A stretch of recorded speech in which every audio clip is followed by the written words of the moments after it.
कुछ हैकल में लेकर आते थे। तो कहाँ लेकर आते थे? हैकल में लेकर आते थे। लेकिन साडा तो हैकल का कंसेप्ट ही गवाच गया। अभी तो पहला ही हाले सैलरी आई नहीं होंगी तो अं वो टोटे किए होंगे। हाले तनखा घर आती नहीं, कहा पहला ही उन्होंने वंडिया होंगे। और हम सीखेंगे कि ये सब चीजें लोगों ही की तरफ से मैं बयान कर रहा हूँ। मैंने आपको किताबों का भी रेफरेंस दिया है, आप पढ़ सकते हैं।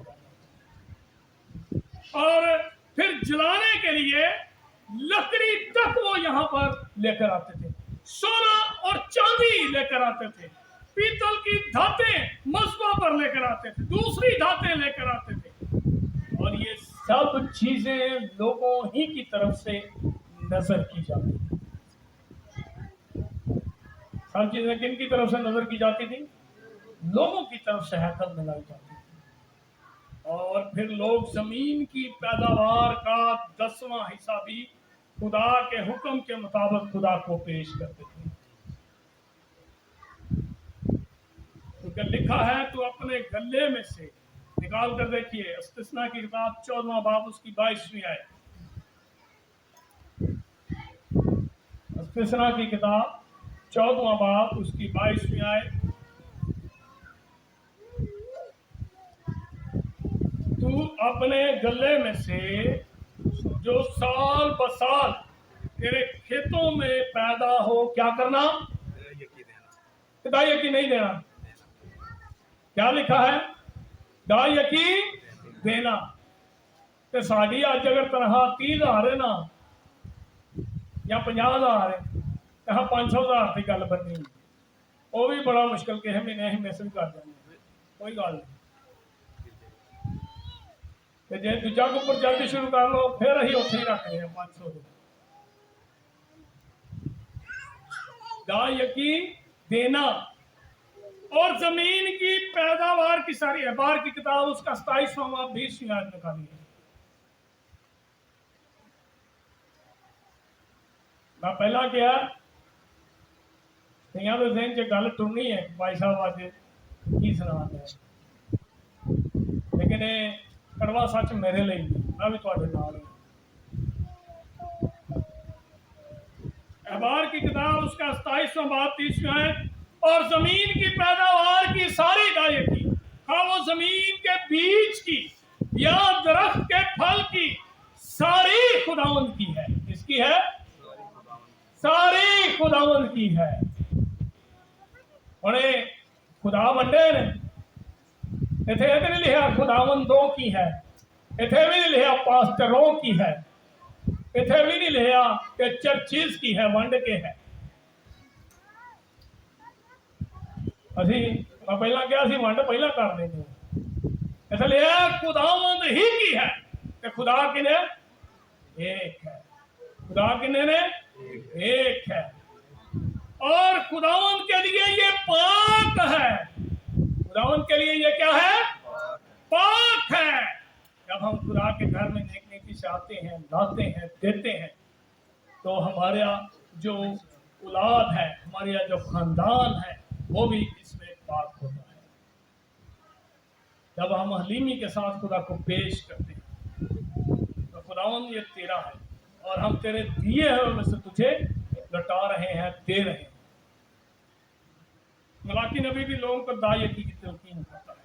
पूरी दायकी जखीरा खाना में लाओ, जो हमारे लिए एल्डर मकबूल साहब ने तलावत की। पूरी दायकी कहां पर लाओ? अब जखीरा खाना क्या है? एक मैं किताब पढ़ रहा था, प्रॉस्पेरिटी गॉस्पेल, यानी खुशहाली,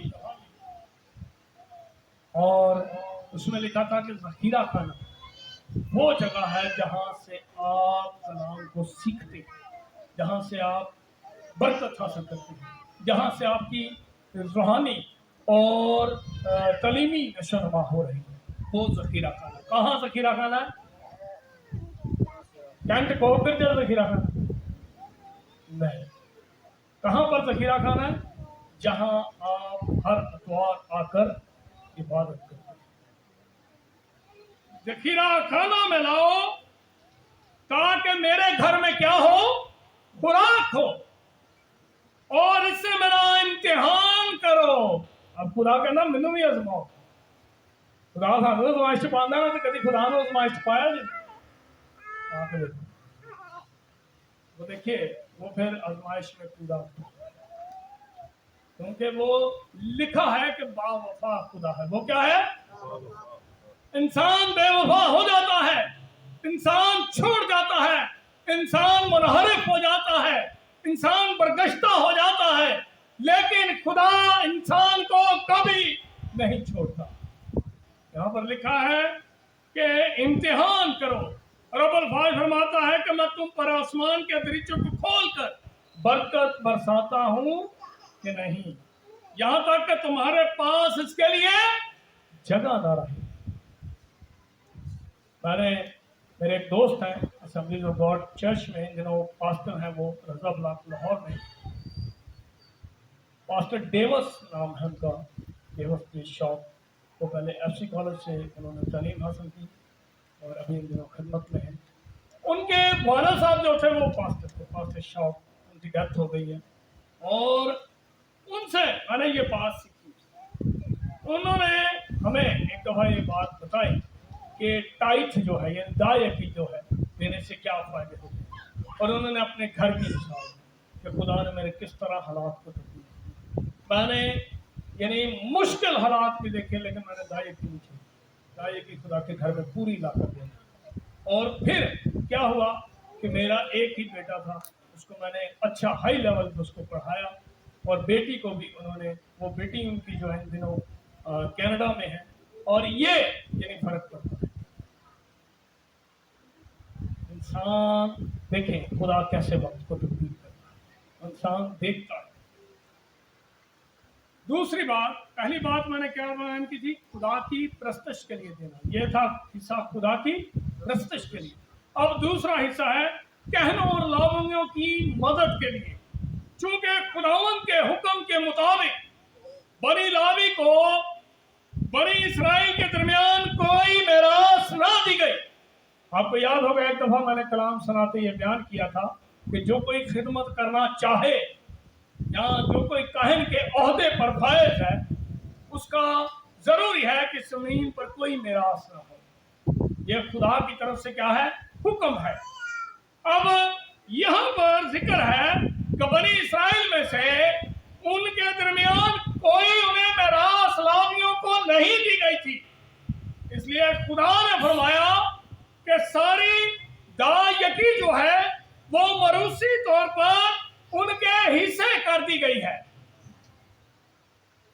क्योंकि खेमा इत्मा में जो है खिदमत का काम वो सर अंजाम देते थे। वो क्या करते थे?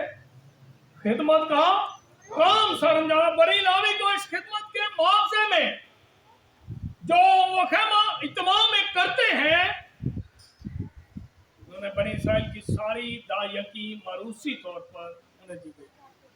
और आगे को बनी इसराइल खेमा इत्मा के नजदीक हर किस ना आए। नहीं तो समझते ना, लिखा है खुदा ने हुक्म दिता कि खेमा इत्मा के नजदीक सिर्फ बनी लावी आ सकते, दूसरा कोई शख्स जेड़ा नहीं आ सकता। दूसरा कोई शख्स जेड़ा जिवें कई लोग कहते हैं जी लो जी ये साडा भी हक है, दस जेडे पैसे ने उन्होंने साडा भी हक, कोई कितने नहीं लिखा, तो कट दो शायद बनी लावी ने कराने ऐलान के लिए है कि इस सिलसिले बनी इसराइल ने सख्ती ना हुक्म दिता कि कोई खेमा इत्मा के नजदीक ना, यानी हैकल के नजदीक भी कोई ना। और आगे को बनी इसराइल खेमा इत्मा के नजदीक ना आए, वरना ये ना हो कि गुनाह उनके सर लगे और वो मर जाए। बल्कि बनी लावी खेमा इत्मा की खिदमत करें और वो उनका बार गुनाह उठाएं। तुम्हारी पुश्त दर पुश्त ये एक दायमी कानून हो, और बनी इसराइल के दरमियान पर इनको